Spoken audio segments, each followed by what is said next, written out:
a healthy skepticism helps you to dig a little deeper into how things work. That's the scientific approach, is being able to, look at an idea and not only, ask yourself, does it make sense? Is it logical? Is it rational? But also, does it feel right? Scientists will tell you that when they're trying to come up with a new discovery, they're trying to make breakthroughs. Oftentimes, it is those total abstract experiences that take them to the right place. When it has the right feel to an idea, even a mathematical principle. These are things that have this intuitive sense of wonder and rightness about them. And wonder is, again, another spiritual experience. When we are in wonder, it takes us to another place in our consciousness.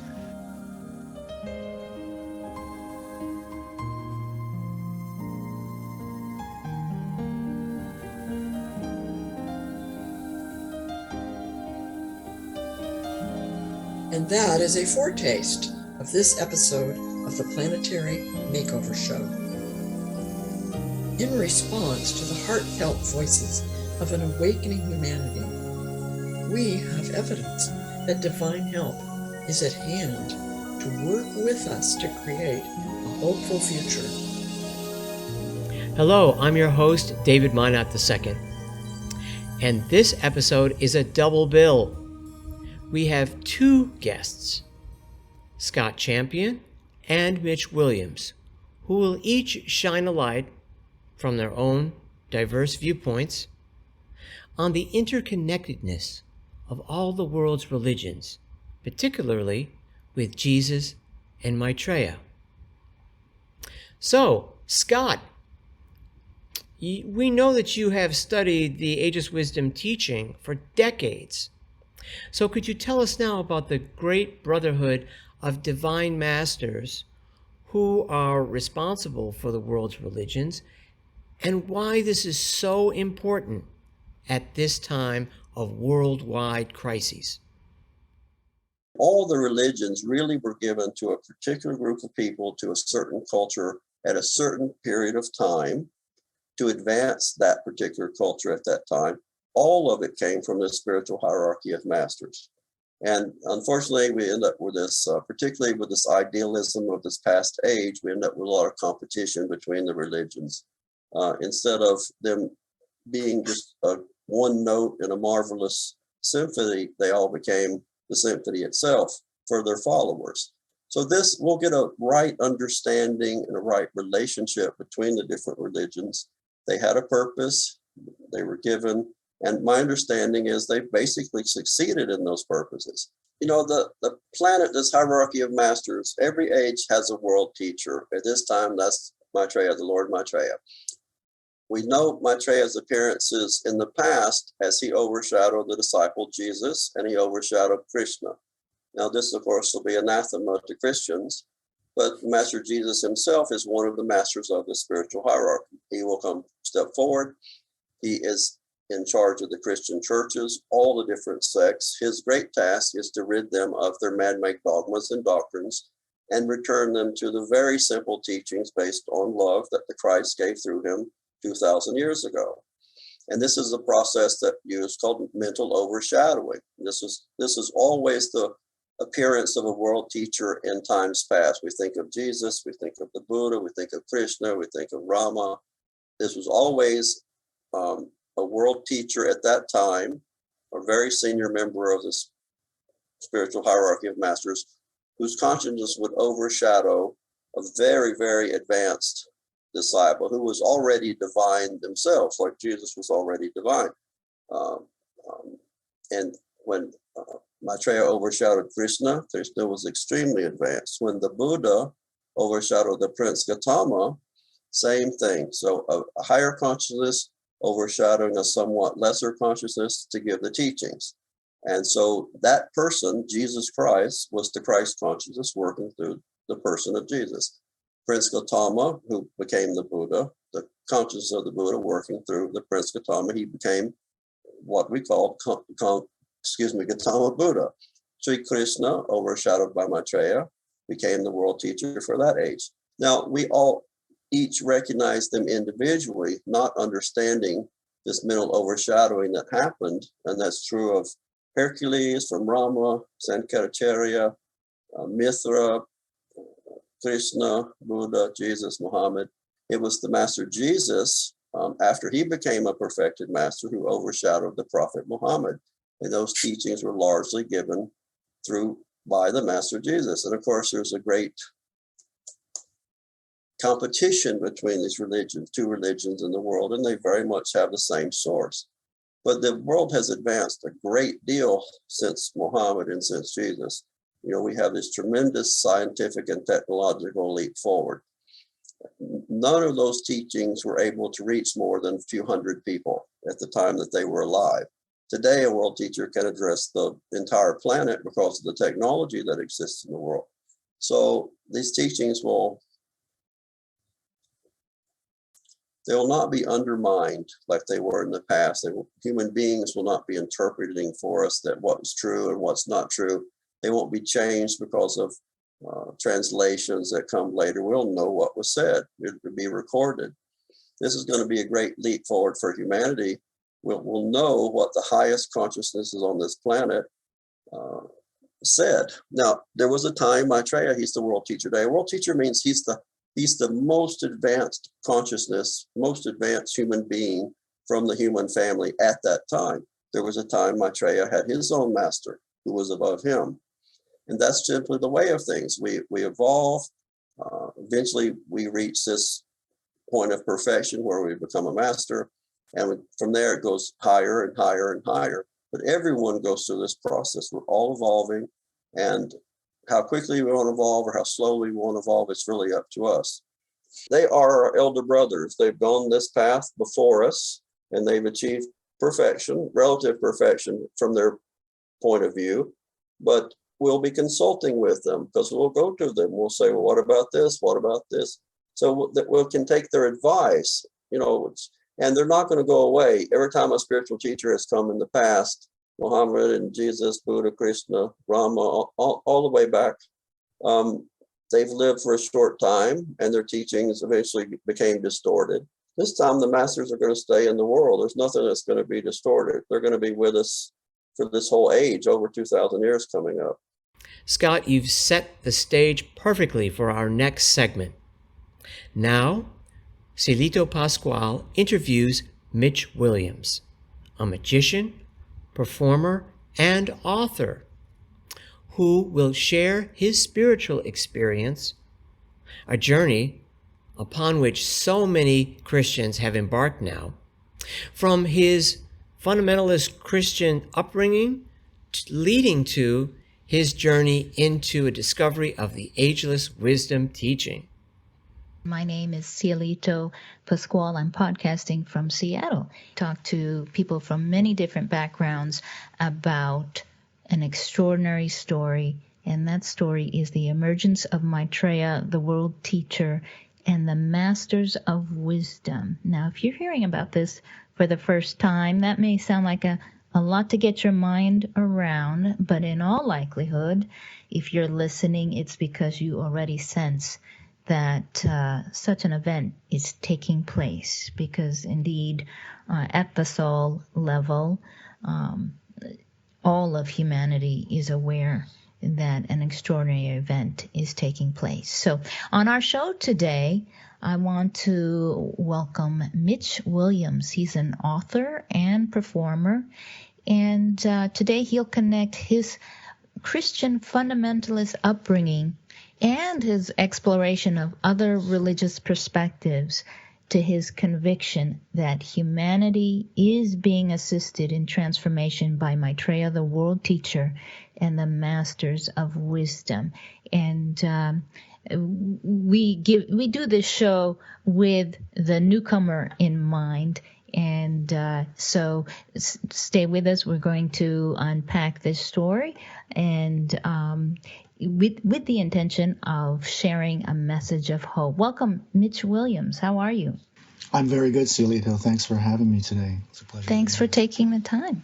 You and I have been involved in paying attention to this story for a very long time. So why don't we start with your upbringing? You were raised in a fundamentalist Christian home, and it's not typical that someone with that background would embrace this information about the emergence of Maitreya, who is recognized by many Christians as the Christ, has been recognized based on the appearances he's made around the world. But we'll get to that story. Let's start with you and your upbringing. Well, the church that I grew up in when I was young was a very fundamentalist, dogmatic kind of a church, kind of an offshoot of Southern Baptist, and they had a very, very strict literalist interpretation of the Bible, and basically believed they were the only ones that had the accurate information. I know my mom would spend time picking apart even Catholicism and other branches of Christianity, not to mention non-Christian religions.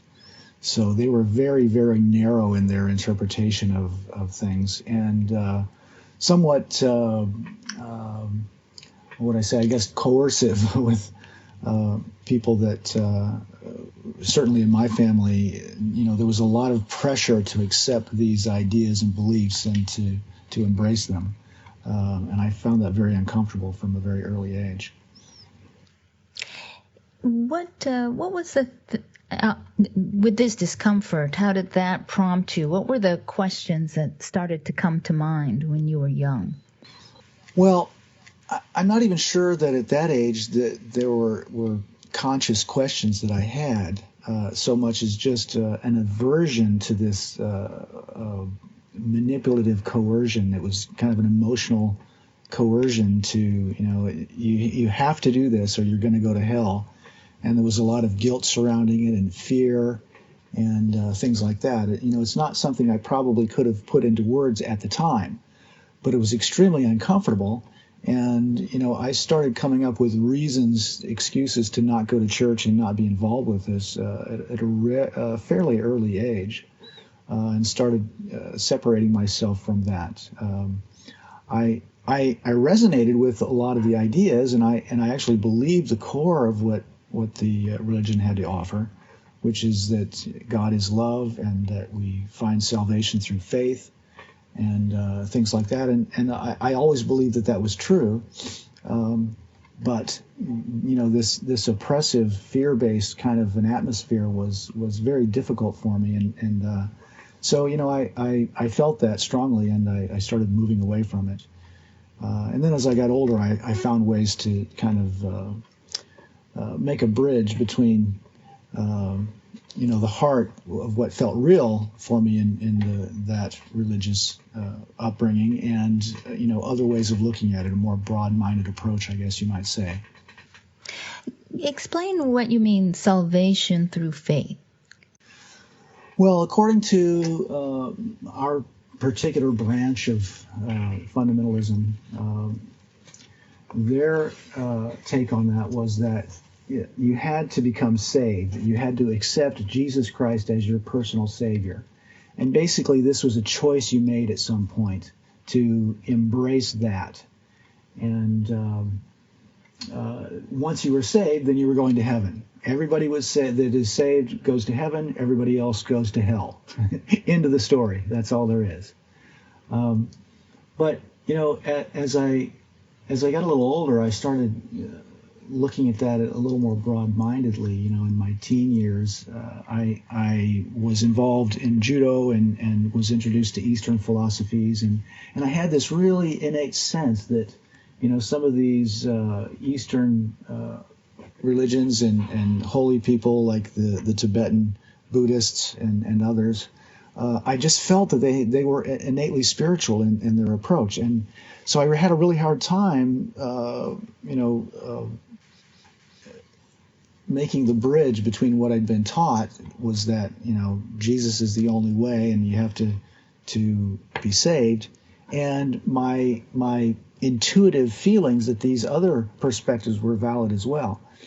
And I guess the realization that I finally came to was that, even if Jesus did set up this particular relationship between God and man so that we could accept it when we wanted to, I don't think that we have to necessarily have heard of Jesus before in order to accept that. It's simply a choice that we make to have faith in a higher power, if you will. And in fact, that was what happened to me after I'd kind of been away from the religion for a while and struggled with this idea of being saved. For years, I wanted to be saved and I wanted to accept this. And there was just something that didn't fall through. I didn't get there. I'd been told that there were these experiences that you would have. Some people experience like an experience of light and love. And finally, when I was in my late teens, I came across this Bible tract, and it said, to be saved, you may or may not feel anything. The only thing is that you make a commitment to having faith in God. And that clicked all of a sudden, and I realized, well, I've already done that. And as soon as I realized that, I did have one of these mystical experiences where I was overwhelmed with light, and I felt this loving connection with everyone and everything. And it was my first mystical experience, and in a way, it was my graduation out of fundamentalist Christianity, because I soon discovered that most all religions describe these kinds of experiences of love and light and mystical type experiences. So that idea of salvation through faith is anything that you connect to that's bigger than yourself, that is a higher power, if you will. Did you come into conflict with your family as you were moving away from the church? Well, my mom was the most controlling about it and the most involved with it, and she had this kind of dogmatic perspective that you're just going astray. But we didn't really talk about it that much, and I would just avoid the subject. And for the most part, I avoided the whole topic of religion for many years. And what ended up happening was that I connected to other lines of thinking that I found to be innately spiritual. For example, I discovered, I realized that when I was in my teen years, that any artistic pursuit that I really involved myself in, or any skill that was multifaceted, that took time to aspire to discipline yourself to, that these things had an innately spiritual aspect to them. So these experiences for me were spiritual in nature, and I connected that with my early experiences with religion, and realized that this is all part of the same picture. Mitch, you were talking about a mystical experience in the first segment. Would you like to share how that came about and what happened? Yeah, I was, my first experience of that type was, like I said, when I realized that, it didn't necessarily have to be about an experience. It was about the choice, the decision to have a sense of faith. As I said, salvation through faith. And just in that realization, I had one of those experiences where it was almost like I could see and feel light. And it was similar to some of the experiences that I had when I would attend one of Benjamin Creme's talks, and he would be overshadowed by Maitreya. And Benjamin Creme is, just for our new people in the audience, Benjamin Creme is the source of all the information that we share. He's the author of nearly a dozen and a half books on the subject of the emergence of Maitreya and the Masters of Wisdom. For several decades, he toured throughout the world sharing this message of hope, and he recently passed on in December. We had a special tribute show for Mr. Benjamin Creme, and I encourage our audience to listen to that show for some wonderful insights into who Mr. Creme was. But in the meantime, people can visit Share-International.org to find just a whole plethora of information on this story. So I'll bring it back to you, Mitch, on your experience. You had attended one of Benjamin Creme's lectures. Yeah, I had attended several of his lectures and experienced this energy that came through during the overshadowing process where Maitreya was overshadowing Mr. Creme. And the overshadowing for our audience, sorry to jump in here, but we don't, we want to make sure, we don't want to lose our audience.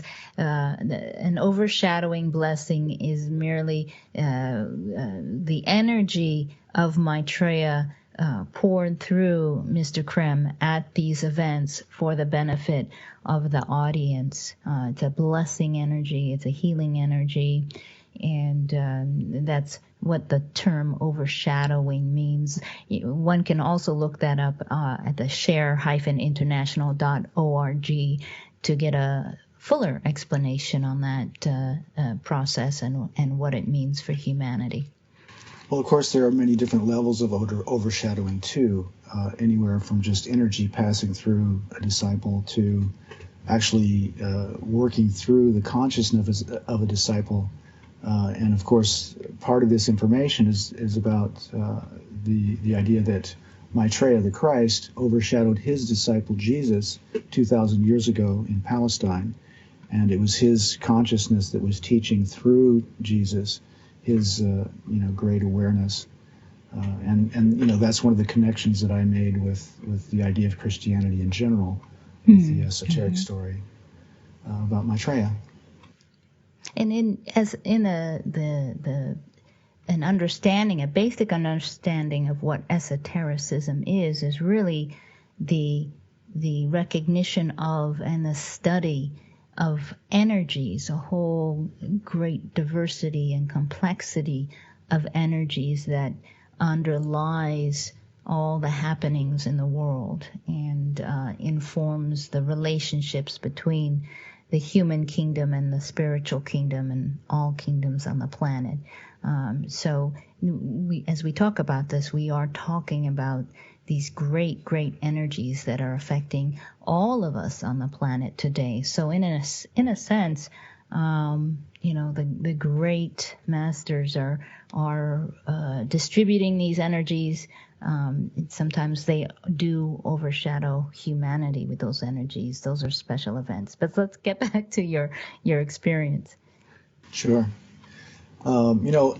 Once I had kind of made that break and realized that the core idea was about faith and things like creativity, in my teenage years, because of my involvement in judo and also as a performer, I was introduced to a lot of the self-help literature and popular psychology, and anything to do with creativity or peak performance were things that I was really interested in, and human relations and things like that. And I started discovering that these ideas were also innately spiritual ideas. That anything that resonated had this spiritual element to it. And at that point, I began to realize that the laws that I'd been taught in the Bible, I came to think of them not as laws in the sense that, you can't break the law or you're going to be punished, but more in terms of a law of nature. So, if you follow the law, if you act according to this particular law, you'll get the best results in life. It's like the law of gravity. If you work in harmony with the law of gravity, you can dance and you can do backflips and all kinds of things. If you try to work in conflicting ways with the law of gravity, you'll fall down and skin your knees. So I realized that that was what the meaning of a lot of these ideas in the Bible were really about. Working with the laws of life rather than working against them. Yes, exactly. And speaking of laws of life, there is a book by Mr. Benjamin Creme entitled The Laws of Life that goes in depth into the various laws. The major law is the law of cause and effect. As you sow, so shall you reap.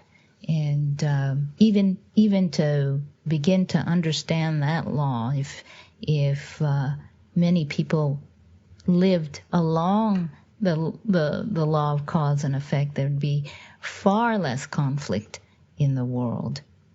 Would you think? Yes, absolutely. Yeah, and I think even the Ten Commandments and the other so-called laws in the Bible are really have a lot to do with the law of cause and effect of sowing and reaping, in that whatever you put out, that's what you'll get back. And of course, this is something that's common to almost all religions. In the East, it's called the law of karma. It's just that there is a result from all of our thoughts and actions. And for me, the Bible began to take on even more meaning than what it had when I was younger, because I began to understand these in that particular way. In a different light. Yeah. You are a magician by profession. Talk about your understanding of your craft, your creativity, and how that dovetails with your understanding of the different religious traditions and the understanding of the esoteric information about Maitreya, the world teacher, and the masters of wisdom. Where do you see connections? Well, I've been involved in magic for literally as long as I can remember. I was always fascinated with magic, and for me, there were a couple of things that really resonated with me about magic. And one is that I've always had this innate need to figure things out. I want to know how things are done. I want to know how it all works. And that was certainly one of the things that appealed to me about esotericism, was that it really gave me a structure of how things work that made sense to me, that felt true at an intuitive level. And so, magic kind of represents that for me on the one hand. And the other aspect of magic is that it's about this experience of wonder. And wonder is, again, another spiritual experience. When we are in wonder, it takes us to another place in our consciousness. Einstein said that the most beautiful thing we can experience is the mysterious. He said that it was a source of all true art and science.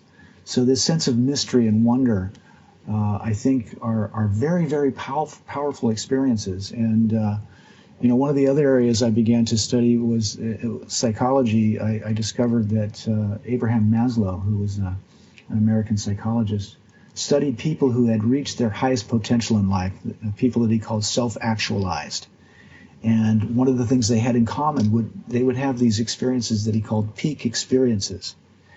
And it's when, for a moment, everything changes. Athletes call this being in the zone. But I also connect it to that sense of wonder, that epiphany when something happens and everything is different for a moment. And that, to me, is the essence of the spiritual experience. Can wonder happen in the space of skepticism? Or is wonder connected to faith or hope? I think they're definitely connected, but I think you can have wonder even in the face of skepticism. They're not necessarily mutually exclusive. A healthy skepticism helps you to dig a little deeper into how things work. That's the scientific approach, is being able to, look at an idea and not only, ask yourself, does it make sense? Is it logical? Is it rational? But also, does it feel right? Scientists will tell you that when they're trying to come up with a new discovery, they're trying to make breakthroughs. Oftentimes, it is those total abstract experiences that take them to the right place.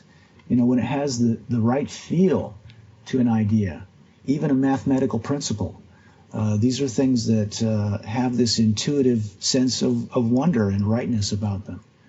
Even when you're skeptical, I think you can take this analytical approach and still come to that place of wonder. But obviously faith plays into that too. And being open to new experiences and having faith in that sense is one of the doorways into wonder. I'm Cielito Pascual in Seattle, and Mitch Williams, you are in Illinois. What town are you in? I'm in Canton, Illinois. It's in Canton, central Illinois. And it's a little warmer today, you say, in the 20s. Yes, but that's all relative because it's still very cold here. It's all relative. So let's talk about how you first heard about Maitreya, the world teacher, and the Masters of Wisdom. At this point, you have studied Eastern teachings. You've been studying about psychology, different aspects. So you're pretty well read, and your inquisitive mind keeps going. How did you first hear about the reappearance story? Well, to kind of continue on from my studies on psychology, a lot of the self-help information has different sources of information, and one of them that I came across was a work called A Course in Miracles. It's a spiritual self-study course that is quite profound. It's really amazing work, and after I moved out to Los Angeles, shortly after that, I discovered A Course in Miracles, and I just dove in head first. And this was really my first taste of truly esoteric information, and it kind of opened the door to other things. But one of the questions that I had after studying A Course in Miracles and beginning to dive into it, one of the main principles is that we're all on this path back to self-realization, to God realization. And of course, that's one of the main things that Maitreya is here to do, is to teach the art of self-realization. But it's said that we're all going that way, and this information seemed completely enlightened to me. So I wondered if there were other people that had attained these levels of enlightenment, other than the ones that we know about, the Christ and the Buddha and others. And so I was exploring that, and would often go to the Bodhi Tree bookstore in Los Angeles, and they had videos that they would rent. And one of the videos that I rented was an interview with Benjamin Creme, and he was talking about the Christ and the Masters of Wisdom, that they are a great hierarchy of human beings that have advanced beyond the purely human perspective. They've completed their journey on our planet in terms of incarnations, and have gone as far as they need to go. And some of them have elected to stay here and serve the rest of humanity. And this resonated with me as true. And, I'll jump in here, and you use the term Christ. We've used that term a couple times, and I want our audience to know that when we use the term Christ in relationship to Maitreya, it is not the traditional Christian understanding of Christ, but it's the esoteric understanding of Christ. And so the term Christ is not a name, it is actually a position. In the same way we understand the term president is a position. Exactly. So, and if you go back to the original language of the Bible, the Greek word Christ, Christos, it means Messiah. So it is a position, even in biblical terms, if you go back to the roots of it. Christ is not a name.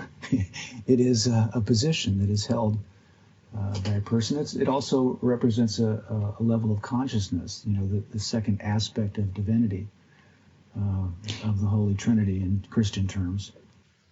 I like to think of the position as the seat for the eldest brother of humanity. That's often how I like to think of Maitreya. But the position of the Christ is the one who sits at the head of the group known as the Masters of Wisdom. And the Masters of Wisdom are great beings who have evolved out of the human kingdom. They have lived every shade and nuance of human existence, every joy, every sorrow, every tragedy. And so they understand well the human experience, and they have evolved to the point of complete harmlessness. And so their experience is truly as guides for humanity. They have earned their stripes, so to speak, and all of us are on that path to complete harmlessness. Some of us are more advanced than others, but nonetheless, we all embody divinity, to which we realize and manifest to a greater degree or lesser degree.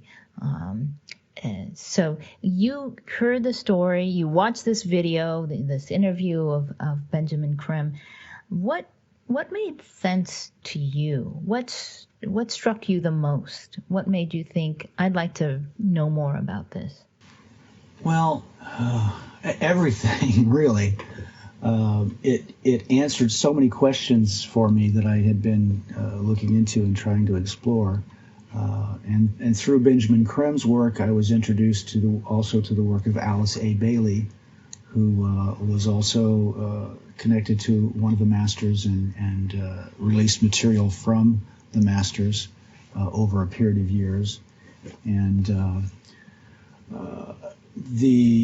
everything from the political perspective to the spiritual perspective to, our place in the world and our place in the universe and what it all means, it came together in a way that just felt true for me, that, that innately we are all the same being. A Course in Miracles talks about the sonship, that there is only one Son of God, and we are all it, essentially.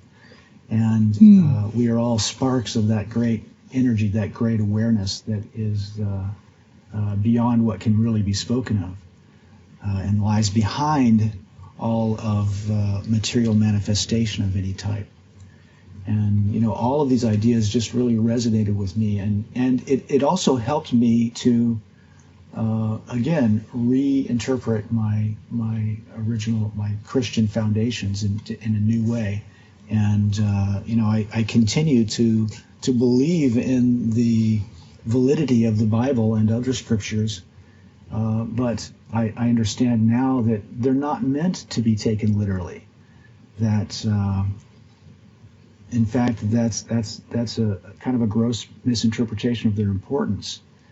It's a materialistic interpretation, because whatever God is, whatever the truth of God is, whatever the Word of God is, capital letters here, they are beyond human comprehension. They're beyond the ability of the human mind to understand. And so any attempt to express them in human terms, such as language, is ultimately false. Because truth with a capital T is either whole, it's the whole truth, or it's not true at all.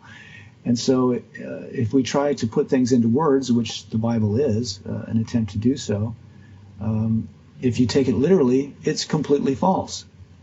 But if you understand that this is meant metaphorically, that it's meant not as a literal truth, but as a way of leading us to an experience of the truth, to experience our own innate divinity, then it really has meaning. And all of these symbols have meaning, and all of these laws have meaning.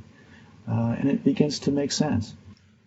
It sounds like you're describing the Bible as not the final destination, but the guidebook, so to speak, of the journey.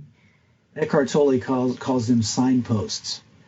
And A Course in Miracles says something along the lines of, it says a universal theology is important, or is impossible, rather.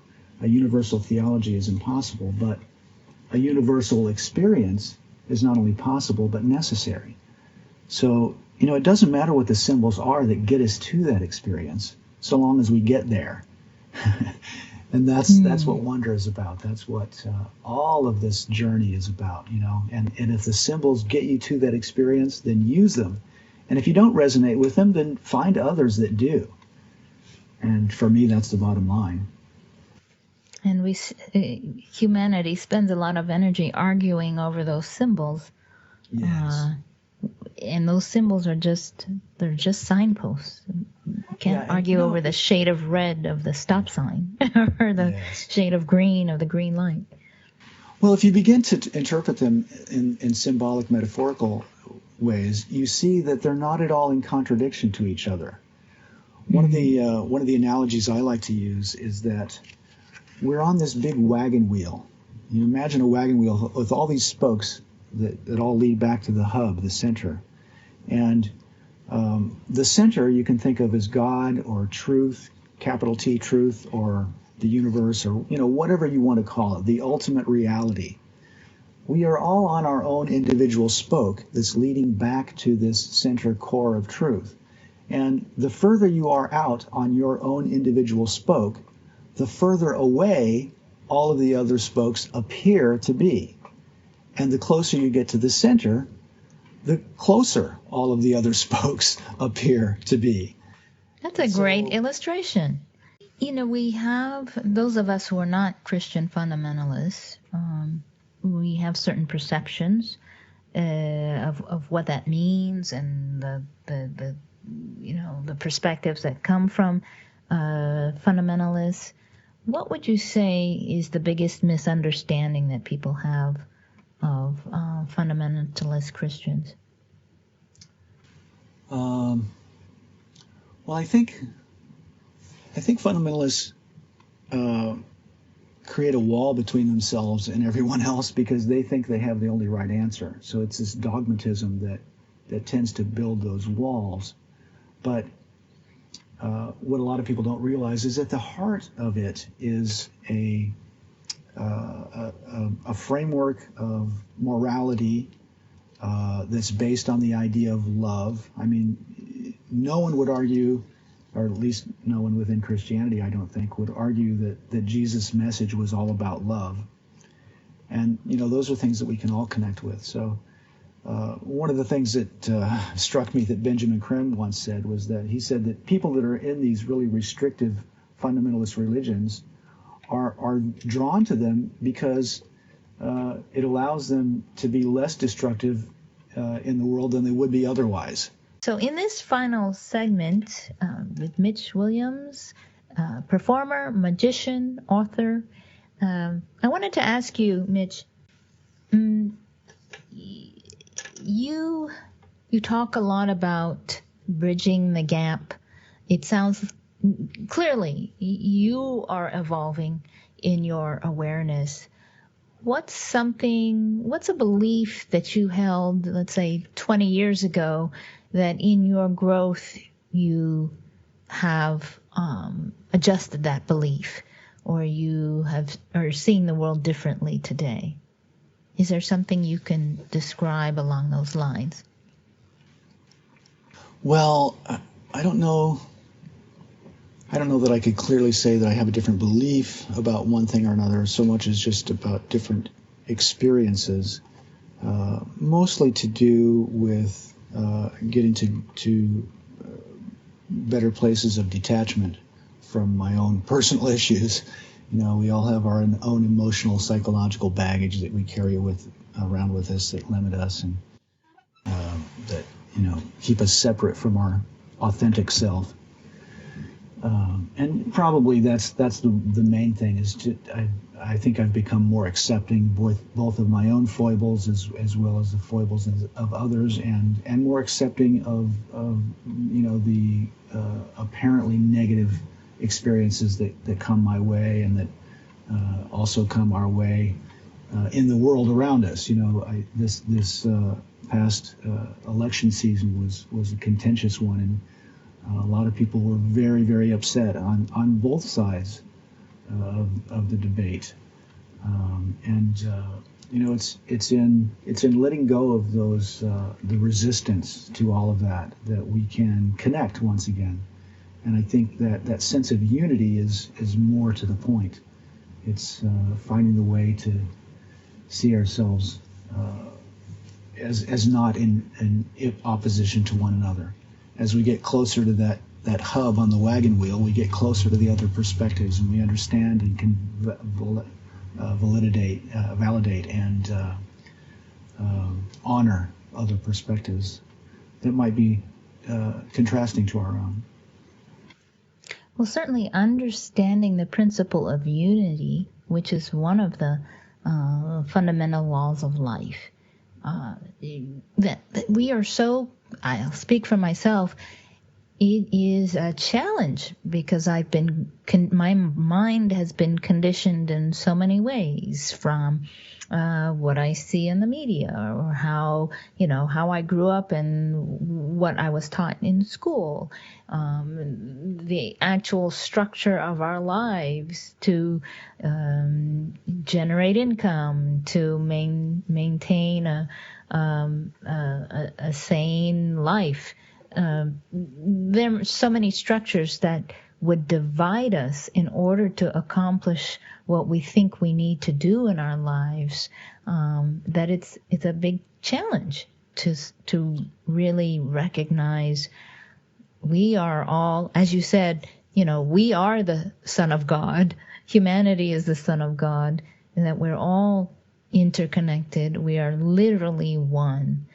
All of that brings to mind, another thing that really resonated with me about the information about Maitreya and the Masters, and the point that we're at historically is that we're at one of those turning points where we need to leave behind the past, and that means building new structures, economic structures, and political structures, and even religious and spiritual structures. And historically, I think we're at this great turning point. And for me, the information about the emergence of Maitreya back into the world is all about that. And it's about understanding that this next turn of the spiral means that we're going to build new structures that are completely different than anything that we've imagined before, but that resonate more closely with our innate divinity and with our sense of unity, our oneness and brotherhood. And Maitreya's work and the work of the Masters of Wisdom is to reawaken that divinity within us so that we begin to recognize those fundamental laws of life that have not been acknowledged by our political and economic systems, and therefore have resulted in all the grave challenges we're facing, from environmental challenges all the way to the vast disparity of wealth in the world, and the existence of hunger that could easily be abolished. So there's many aspects. It'll be a big challenge to solve the many challenges in the world, but we're not alone as humanity, and Maitreya and the Masters are emerging into full public life to help us, and the signs are around us. We have 6 more minutes, and I want to ask you, the purpose of this show, and anyone who's sharing the information about Maitreya and the Masters of Wisdom, sharing it from a point of conviction, we do this in order to share a message of hope. Talk about what that experience has been like for you, sharing this story, the different ways you interact with the public, whether directly talking about Maitreya or through your art or through your performances. How does all of this knowledge manifest? Well, in a lot of different ways. I do give talks on the reappearance of Maitreya occasionally. I also play a supportive role for other people that are working to get this information out to the public. And of course, that sense of expectancy and hope that we're trying to achieve is part of what allows Maitreya to step forward, because it's that sense of hope is what needs to happen for us to be able to accept what he has to offer. And so,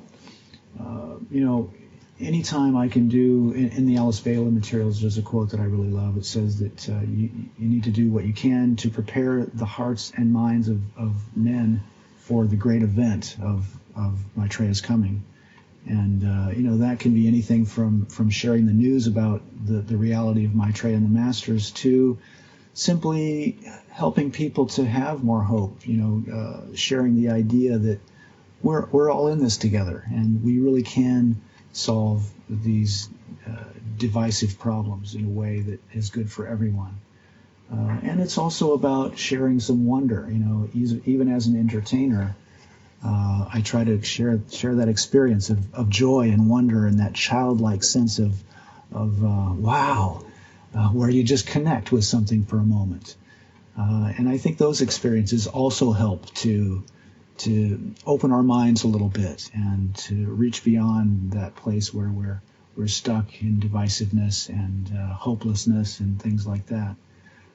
So all of those things are very, very important, And I always like to allow people, when I am talking about Maitreya and the Masters, I always like to allow people to make their own assessment. I tell people, very much like Benjamin Creme said, that if this resonates as true for you, then explore it. Look more deeply into the information and see if you think it's true or not.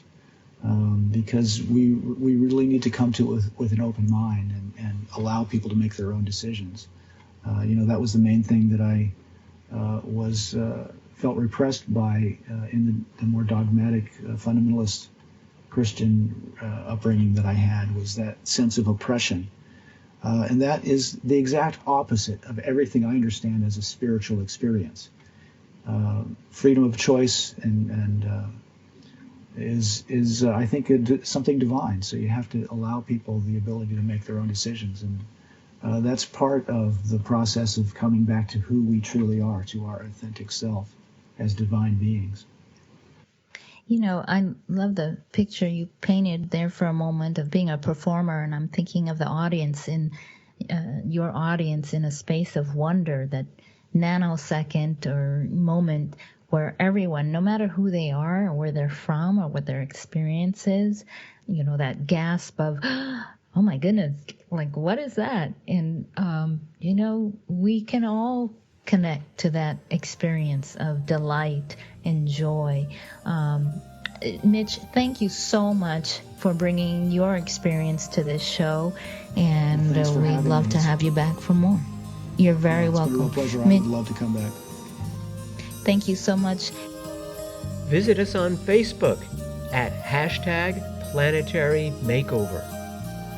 This show has been a production of planetarymakeover.org. At our website, we have a link to our bi-weekly live show at 5 p.m. Mondays Pacific Time and 8 p.m. Eastern Time. At our website, we also have a link to our archives and a selection of our shows. For more background info, visit www.Share-International.west.org. That's Share-International-west.org. For related books and DVDs and CDs by Benjamin Creme on the emergence of Maitreya, the world teacher, please go to share-ecart.com. That's share-ecart.com. We also invite you to watch another show that we really love, entitled What in the World is Happening? And that show, which you don't want to miss, is produced by Share International Canada. And it airs every second and fourth Saturday at 11 a.m. Pacific Time and 2 p.m. Eastern Time. The link to check it out is Share-International.ca. or visit the Share International Canada Facebook page.